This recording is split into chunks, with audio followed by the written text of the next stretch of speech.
Ako po si Dr. Benigno Manlapas, isang doktor na nangangalaga sa ating mga nakatatanda. Pagkatapos ng edad na 60, ang pagtulog ay hindi na lamang basta paghiga at pagpikit ng mga mata. Ito ay nagiging isang sagradong oras kung kailan tahimik na nagsisimulang ayusin ng iyong katawan ang sarili nito at ang iyong puso ay nananabik para sa payapang pahinga. Ngunit kung tuwing umaga ay gumigising kang pagod, nahihilo o kinakapos sa hininga na para bang inakyat mo ang lahat ng baitang sa simbahan ng Quiapo. Kung gayon, ito ay hindi na isang maliit na bagay. Hindi ito simpleng dahil sa edad. Ito ay dahil sa posisyon ng iyong katawan sa loob ng 6 hanggang 8 oras na pagtulog. Mayroong isang karaniwang posisyon sa pagtulog na ginagamit ng milyon-milyong tao sa iyong edad na lingid sa iyong kaalaman ay tahimik na nagpapahirap sa puso sa buong magdamag. Ngunit ang magandang balita ay isang maliit na pagbabago lamang.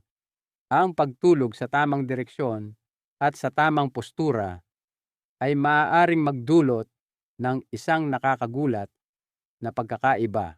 Maaari mong matuklasan na mas madali kang huminga. Ang tibok ng iyong puso ay matatag at gigising ka na may kasariwaan na parang isang banayad na biyaya mula sa puong may kapal sa iyong araw. Bago tayo magsimula, maaari ko bang itanong kung saang lungsod o baryo ka nanonood ngayon? Manila, Cebu, Davao, o isang mapayapang bayan sa aman sa ating magandang Pilipinas? Pakishare po ng inyong lokasyon sa mga komento sa ibaba.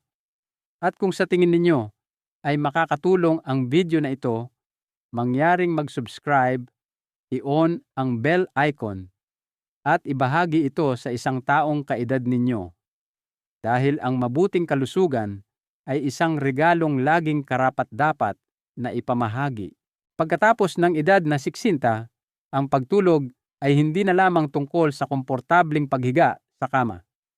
Ito ay nagiging isang bagay na mas malalim, tulad ng isang malambot na kumot na bumabalot sa iyong pagod na katawan pagkatapos ng isang mahabang araw. Isang panahon kung kailan sinisimulan ng katawan ang tahimik na pag-aayos nito at bawat hininga ay nagiging mahalaga. Ang iyong katawan, mahal na lolo o lola, ay parang isang matibay na puno ng nara, isa na nakakita na ng maraming bagyo at matitinding tag-init. Ngunit sa paglipas ng panahon, hindi na ito basta-basta yumuyuko. Ang mga kasukasuan ay nagiging matigas tulad ng mga umaga sa Baguio tuwing taglamig. Ang daloy ng dugo ay bumabagal at ang puso ay kailangang magtrabaho ng mas mabigat bawat gabi upang magpadala ng oxygen sa bawat bahagi mula sa iyong ulo hanggang sa iyong mga daliri sa paa.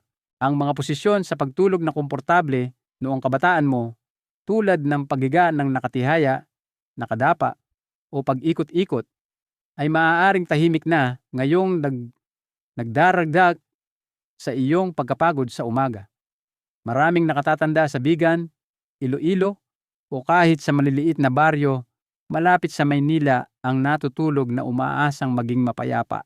Ngunit hindi nila namamalayan na ang isang maling posisyon sa pagtulog ay maaaring pumipiga sa kanilang dibdib, pinipilit ang puso na tumibok ng mas malakas at binabawasan ang oxygen na kanilang natatanggap sa bawat hininga.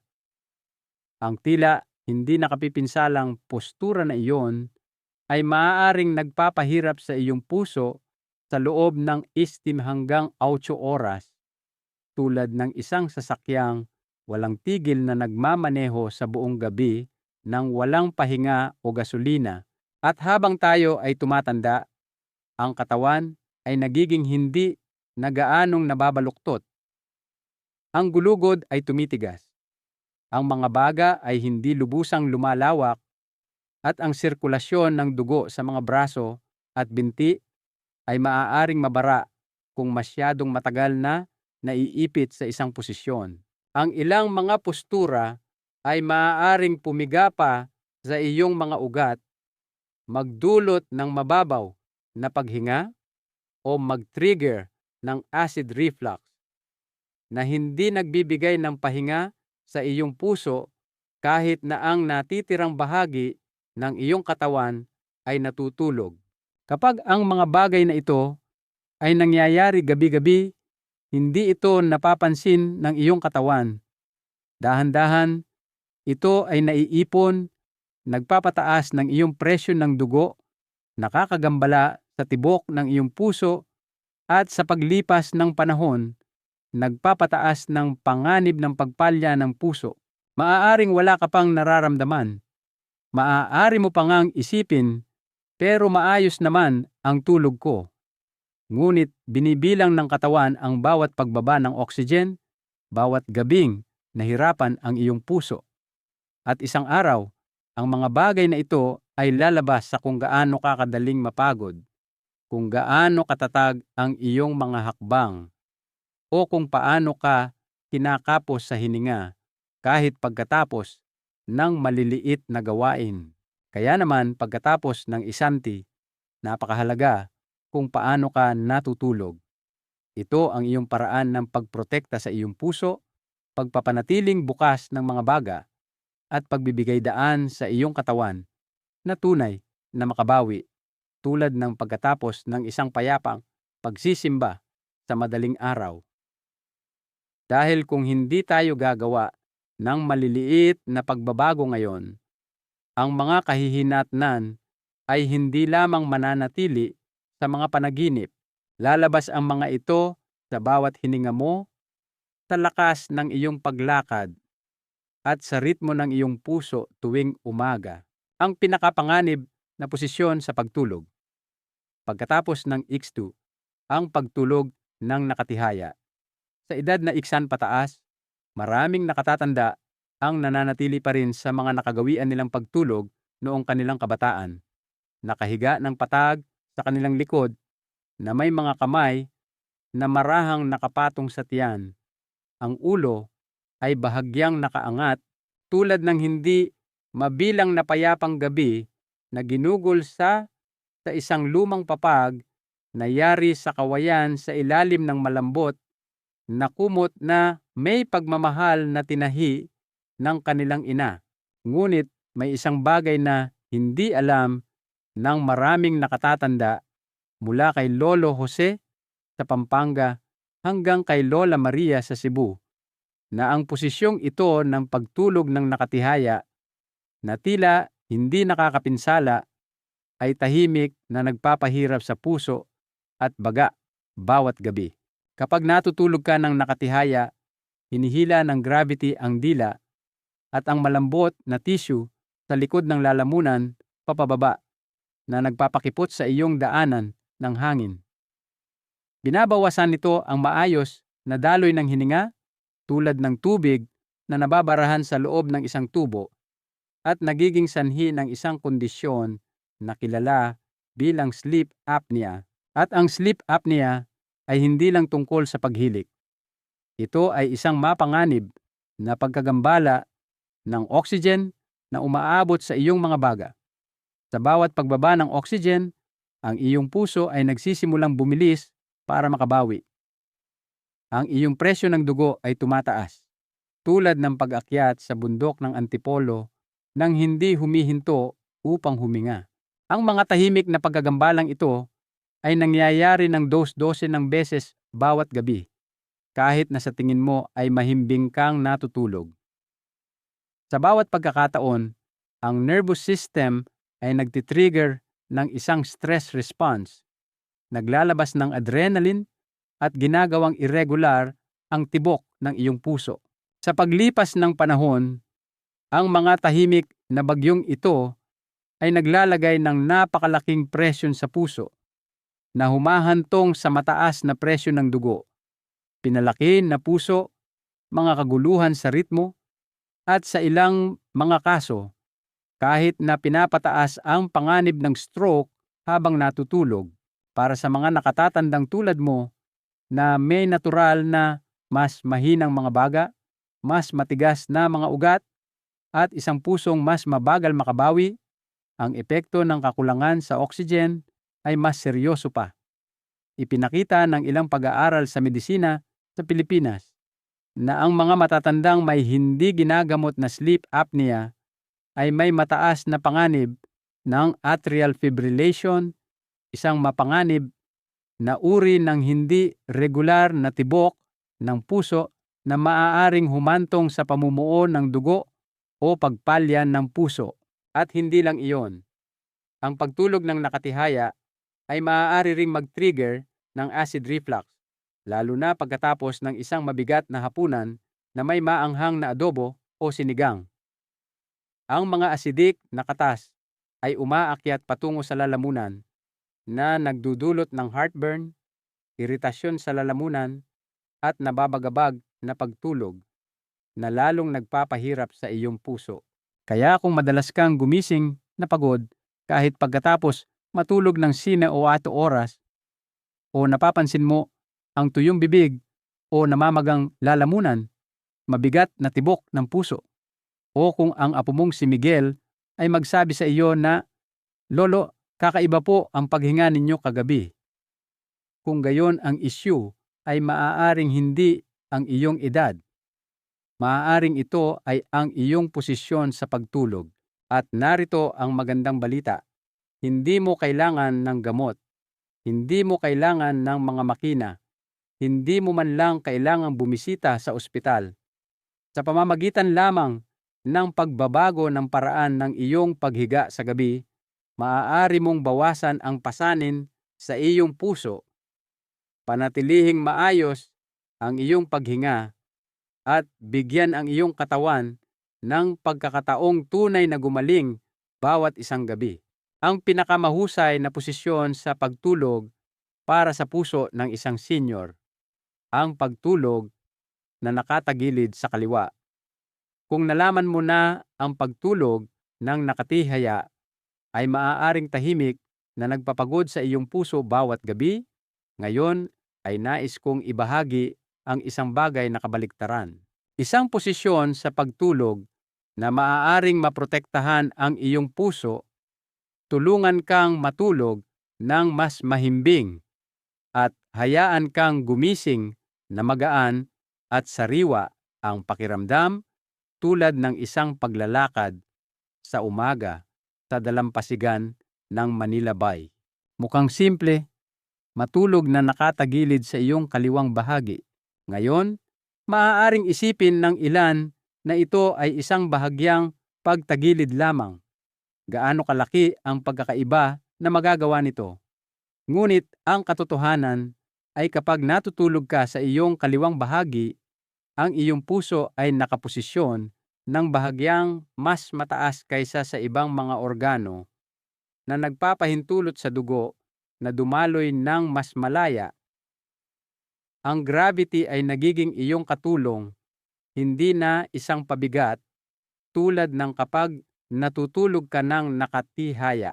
Nakikita mo, ang aorta, ang malaking ugat na nagdadala ng dugong mayaman sa oxygen mula sa iyong puso patungo sa na natitirang bahagi ng iyong katawan, ay natural na nakabaluktot sa kaliwa. Kaya kapag nakahiga ka sa panig na ito, hindi na kailangang magtrabaho ng husto ng iyong puso upang itulak ang dugo. Sa halip na mahirapan, ito ay dumadaloy ng maayos, tulad ng isang kalmadong ilog na nakahanap ng natural na landas nito. Gayun din, mas madaling lumawak ang iyong mga baga sa posisyong ito. Maaari mong mapansin na ang iyong paghinga ay nagiging mas malalim at mas magaan, tulad ng sariwang hangin ng umaga sa Baguio, kung kailan ang lahat ay sariwa at buhay na buhay. Para sa mga nakaranas ng kakapusan sa hininga, mga issue sa baga, o kahit na sleep apnea, ang maliit na pagbabagong ito lamang ay maaaring magdulot ng malalim na pakiramdam, ng kalmado at mas mahusay na pahinga sa gabi. May isa pa ring benepisyo. ang ating tiyan ay bahagyang nasa kaliwa. Kaya kapag natutulog ka sa iyong kaliwang bahagi, tinutulungan ng gravity na pigilan ang digestive acid na dumaloy pa itaas, na pumipigil sa nasusunog na pakiramdam o heartburn sa hating gabi, na minsan ay sumusunod sa isang maanghang na hapunan. Ngunit hindi ito nagtatapos doon. Ang iyong lymphatic system na nagsisilbing natural na tagalinis ng katawan ay mas mahusay na gumagana sa kaliwang bahagi. Bilang resulta, ang utak at mga organo ay dahan-dahang nalilinis sa magdamag na tumutulong sa iyo na gumising ng walang mabigat na ulo, pagkahilo o pagod na pakiramdam. Siyempre, ang ilang mga tao ay mas komportable sa kanang bahagi at okay lang iyon. Ngunit para sa mga may mahinang puso o may tendensyang makaramdam ng palpitations, ang pagtulog sa kanan ay maaaring bahagyang pumiga sa malalaking ugat na ginagawang mas mahirap ang trabaho ng puso. Ngayon, hindi ko sinasabi na dapat kang matulog sa iyong kaliwang bahagi sa loob ng buong okyan oras. Hindi iyon kinakailangan. Ngunit kung sisimulan mo ang iyong pagtulog sa pamamagitan ng paghiga sa kaliwang bahagi at mananatili sa posisyong iyon sa mga unang ilang oras, ang iyong puso at katawan ay nakatanggap na ng karamihan sa mga benepisyong nakapagpapagaling. Walang gamot, walang makina, isang simpleng pagbabago lamang. At ito ay gumagana tulad ng isang tahimik at napapanahong panalangin para sa iyong puso bawat isang gabi.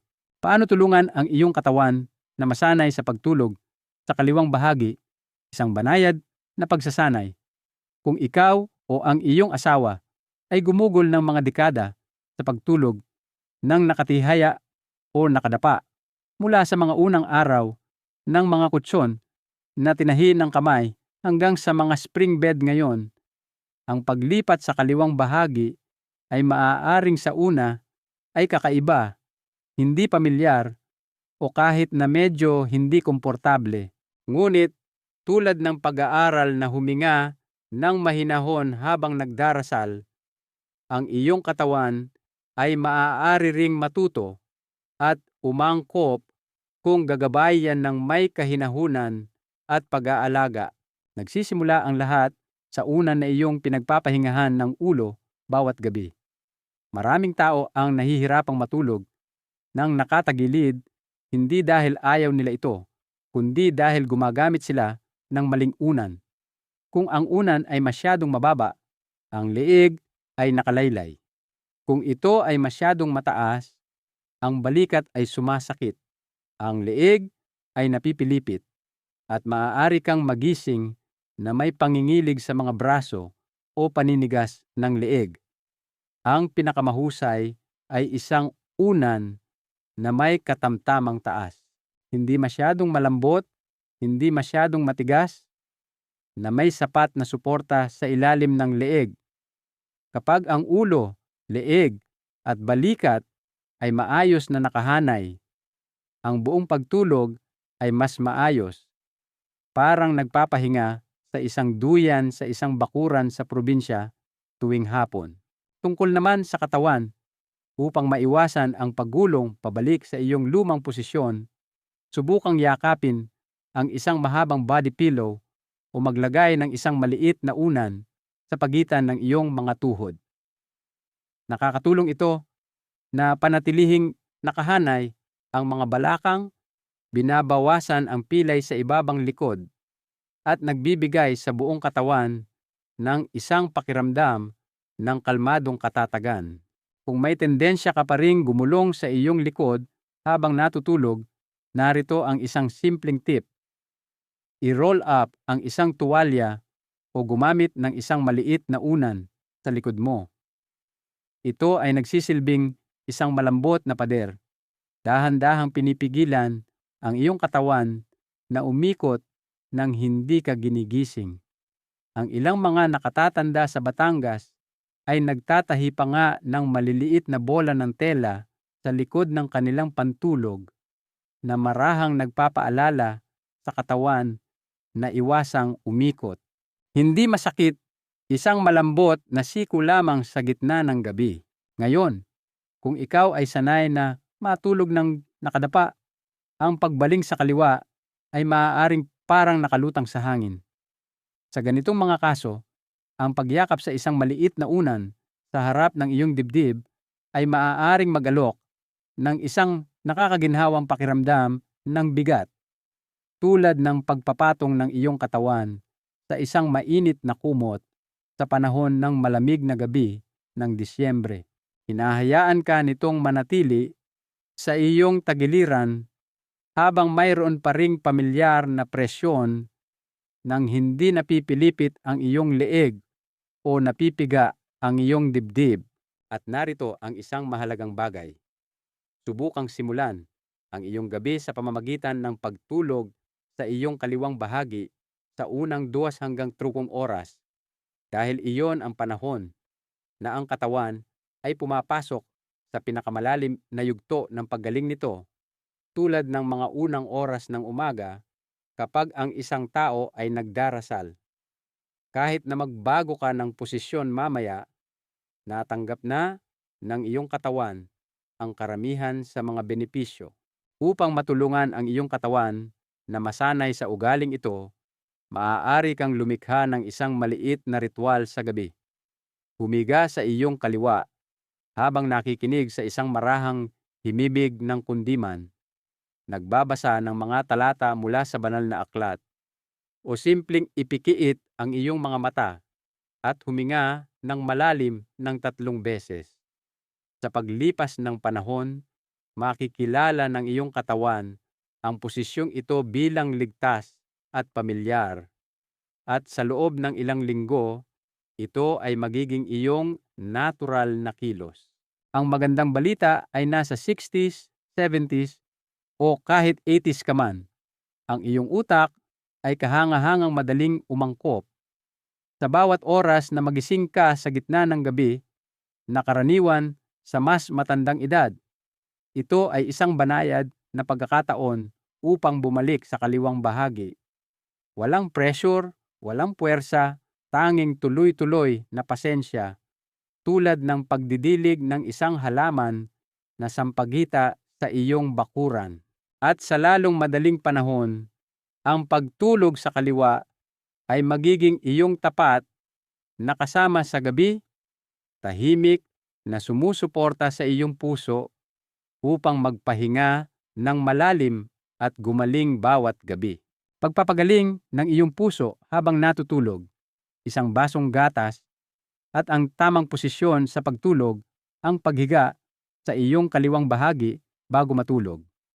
Iyan ang unang hakbang upang bigyan ang iyong puso ng pahinga na tunay na nararapat dito. Ngunit kung nais mong dahan-dahang palakasin ang paggaling ng iyong mga kalamnan sa puso at buong katawan, may isa pang maliit na ugali na maaari mong idagdag sa iyong gabi. Isang bagay na kasing kalma ng paghahanda ng isang mainit na tasang salabat bago matulog. Ang sikreto dito ay hindi nakasalalay sa gamot o sa anumang mamahaling tsaa. Nakasalalay ito sa isang maliit na serving ng mabagal matunaw na protina na iniinom mga 30 hanggang 60 minuto bago matulog. At ano ang pinakamahusay na uri ng protina para sa layuning ito? Hindi whey, hindi munggo o tokwa, kundi casein, isang natural na protina na matatagpuan sa gatas ng baka. Isang bagay na karamihan sa atin ay alam at pinagkakatiwalaan mula pagkabata. Nakikita mo, habang tayo ay natutulog, ang katawan ay pumapasok sa isang tahimik na estado ng pag-aayuno. Walang pagkain, walang enerhiya sa loob ng 6 hanggang 8 oras. Ang mga mas bata ay mabilis na nakakabawi. Ngunit, para sa mga nakatatandang tulad mo, kung ang katawan ay hindi tumatanggap ng isang banayad na daloy ng nutrisyon, ang mga kalamnan ay maaaring lumiit ang lakas ay maaaring bumaba at ang puso ay maaaring humina. Ngunit kung iinom ka ng isang baso ng maligamgam na gatas na naglalaman ng kasein bago humiga, ang protina na iyon ay dahan-dahan at patuloy na natutunaw, kasing banayad ng pakikinig sa isang panggabing harana na naglalabas ng mga amino acid ng paunti-unti. Pinapalusog nito ang iyong mga kalamnan, sinusuportahan ang iyong puso, at tumutulong na patatagin ang iyong asukal sa dugo sa buong gabi. Ito ay tulad ng iyong katawan ay tahimik na inaayos habang ikaw ay nagpapahinga ng payapa. Ang iyong mga kalamnan ay napapanatili. Ang iyong puso ay nagiging mas malakas. Ang isang mas malakas na puso ay nagbobomba ng dugo ng mas pantay. At sa matatag na asukal sa dugo, mas maliit ang posibilidad na magising ka, biglang mahilo o mapagod sa gitna ng gabi. Lalo na kung naglalakad ka na sa paligid ng patio ng simbahan, nag-uunat na may magaan na yoga, o minamasahe ang iyong mga kasukasuan sa umaga, ang protina na ito bago matulog ay nagiging nawawalang piraso na kumukumpleto sa iyong tunay na paggaling.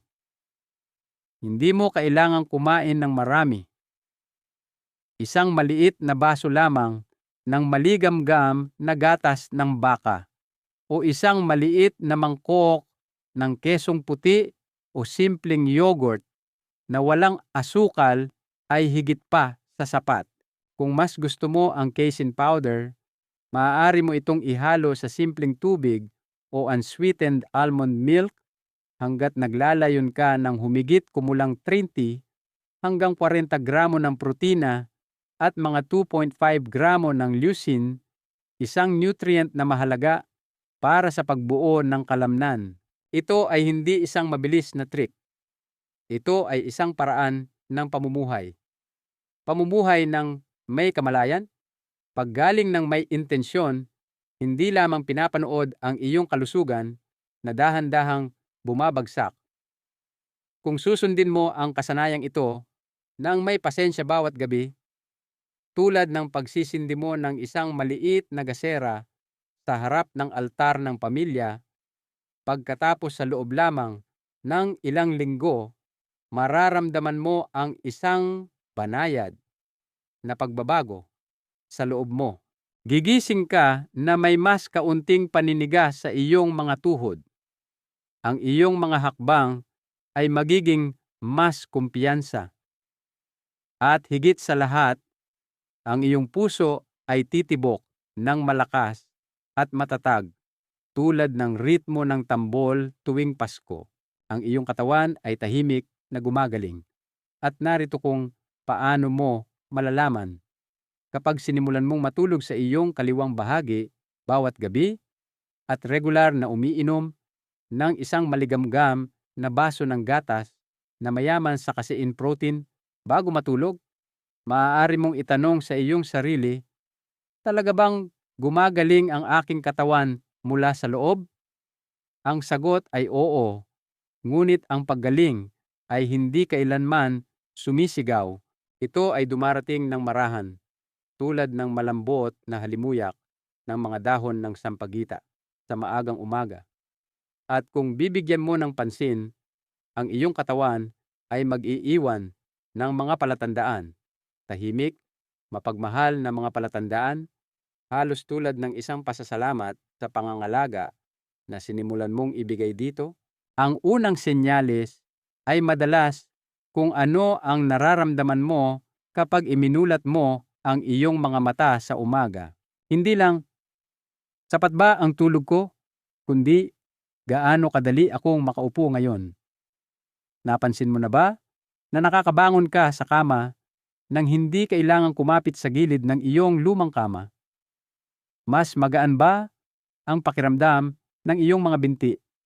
Mas hindi ba naninigas ang iyong mga tuhod kaysa dati? Iyan ang sinasabi sa iyo ng iyong katawan na ang pamamaga ay nagsimulang humupa at ang iyong mga kalamnan ay hindi na tahimik na nasisira sa buong gabi. Pagkatapos ay darating ang ritmo ng iyong puso. Mabilis pa rin ba ang tibok ng iyong puso sa sandaling magising ka? O nagsimula na ba itong tumatag tulad ng matatag na tunog ng kulintang sa isang payapang pagtitipon? Kapag ang tibok ng iyong puso ay kalmado at hindi ka kinakapos sa hininga, ito ay dahil ang iyong nervous system ay lumipat mula sa isang estado ng pakikipaglaban patungo sa isang estado ng tunay at malalim na paggaling. Napapansin pa nga ng ilang mga nakatatanda na mas kaunting beses na silang nagigising sa gabi. Hindi na nagugulat sa 2 o 3 ng umaga dahil sa pagkabalisa o mabibigat na hapunan, dahil ang mabagal na natutunaw na protina at ang tamang postura sa pagtulog ay nakakatulong na patatagin ang iyong asukal sa dugo at panatilihing kalmado ang iyong tiyan. At ang pinakapansin-pansing regalo ay ang enerhiya sa araw. Hindi mo na nararamdaman ang bigat o pagkabagot pagkatapos ng iyong kape sa umaga. Sa halip, mayroong isang tahimik na motibasyon na diligan ang halaman sa iyong balkonahe, maglakad ng ilang ikot sa paligid ng simbahan, makipag-usap sa iyong apo nang hindi nawawala ng hininga. Iyan ang iyong katawan na nakangiti sa iyo, na nagsasabing, sige lang, tama ang ginagawa mo. At kung susuriin mo ang iyong presyo ng dugo o mga reading ng asukal pagkatapos ng ilang linggo, maaari mong makita na nagsisimula na silang maging matatag. Hindi na tumataas at bumababa tulad ng dati, ngunit dumadaloy ng marahan. At kung ikaw ay dahan-dahang gumagalaw sa araw, naglalakad, nag-uunat, o gumagawa ng ilang magaan na yoga, mas mahusay pa ang lahat dahil natatanggap ng iyong katawan ang senyales na magtayo sa araw at ang mga materyales upang ayusin sa gabi. Bilang resulta, hindi ka na nakakaramdam ng pagod pagkatapos ng bawat kilos. Mas mabilis kang nakakabawi, mas matatag na nakakatayo, at mas tuwid ang iyong postura, halos tulad noong iyong kabataan. Siyempre, ang mga pagbabagong ito ay hindi dumarating pagkatapos lamang ng 1 o 2 gabi. Ngunit kung mananatili kang pare-pareho, tulad ng pagsisindi ng isang maliit na gasera tuwing gabi, pagkatapos sa loob ng 2 hanggang 4 na linggo, magsisimula mong maramdaman ang pagkakaiba. At sa loob ng 2 hanggang 3 buwan, maaari kang makatuklas ng isang bagay na mas maganda pa. Hindi ka lang mas malusog, mas may tiwala ka sa sarili. Isang taong naglalakad ng may mahinahong biyaya, may matatag na tibok ng puso, at mga matang nagniningning pa rin at puno ng buhay tulad ng mga ilaw ng Pasko. Ngayon, mahal na lolo at lola, marahil ay dahan-dahan ninyong napagtanto na ang paraan ng inyong paghiga sa gabi at ang simpleng baso ng maligamgam na gatas bago matulog. Mga bagay na madalas nating itinuturing na maliit o ordinaryo ay sa katunayan ay tahimik na humuhubog sa lakas ng inyong puso, sa tibay ng inyong katawan, at maging sa inyong kasarinlan pagkatapos ng edad na ta. Ngunit ang pag-alam sa isang bagay na mabuti ay hindi sapat. Ang tunay na mahalaga ay gawin itong isang banayad na ugali. Isang dumarating bawat gabi, hindi na may pressure tulad ng gamot, ngunit may kahinahunan tulad ng pagsisindi ng gasera bago matulog. Isang maliit na ritual ng pag-aalaga sa sarili. Maaari kayong magsimula sa pinakasimpleng paraan, marahil sa pamamagitan ng paglalagay ng inyong casein powder sa tabi ng inyong sipilyo. Kaya pagkatapos magsipilyo, dahan-dahan kayong maghahanda ng isang maliit na baso ng gatas, dahan-dahang iniinom, na parang nag-aalok kayo ng kabaitan sa sarili ninyong puso. Ang isang maliit na paalala sa salamin o isang malumanay na paalala sa inyong telepono ay sapat na upang mapanatili ang ritmong ito sa mga unang araw hanggang sa maging pamilyar ito, tulad ng tahimik na pakikipag-upo sa inyong mga apo sa gabi. Piliin ang lasan na pinakakomportable para sa inyo. Kung ito man ay gatas na may lasang vanilya o simpleng yogurt na walang asukal, kung iyon ang gusto ninyo, hanggat ito ay umaangkop sa inyong gabi. At sa mga gabing pakiramdam ninyo ay napakatamad, ipikit lamang ang inyong mga mata sandali at isipin, 10 taon mula ngayon, naglalakad kayo sa Rizal Park sa liwanag ng umaga. Ang inyong likod ay tuwid. Ang inyong mga hakbang ay malakas. Hindi ninyo kailangan ng tungkod at walang sinuman sa inyong tabi na hahawak sa inyo. Ang taong iyon ay kayo.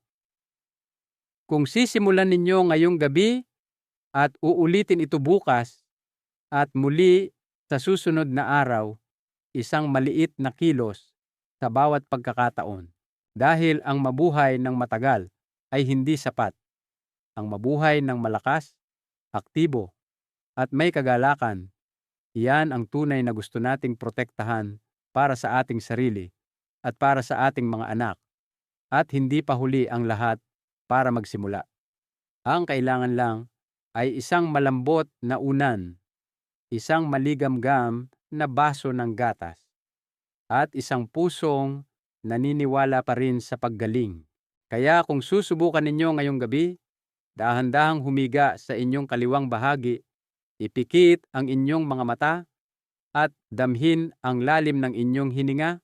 Bukas ng umaga, kung gigising kayo na medyo mas magaan ang pakiramdam, medyo mas malakas, iyan ang sinasabi sa inyo ng inyong katawan, narinig kita.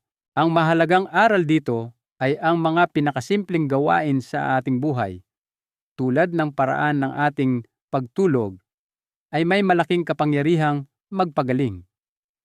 Huwag nating baliwalain ang maliliit na pagbabago, dahil ang mga ito ang bumubuo ng pundasyon para sa isang malusog, masaya, at mahabang buhay. Kung ang mensaheng ito ay nakaantig sa inyo, huwag mag-atubiling ibahagi ang inyong mga saloobin sa ibaba o simpleng itype ang "Salamat po, Doc" sa mga komento para malaman kong kasama ko kayo sa paglalakbay na ito. At huwag kalimutang mag-subscribe, i-on ang bell icon, at ibahagi ito sa isang kaibigan o mahal sa buhay. Ang maliliit na pagbabagong ito ay maaaring gumawa ng malaking pagkakaiba para sa ating lahat. Salamat po, at magkita-kita tayo sa susunod.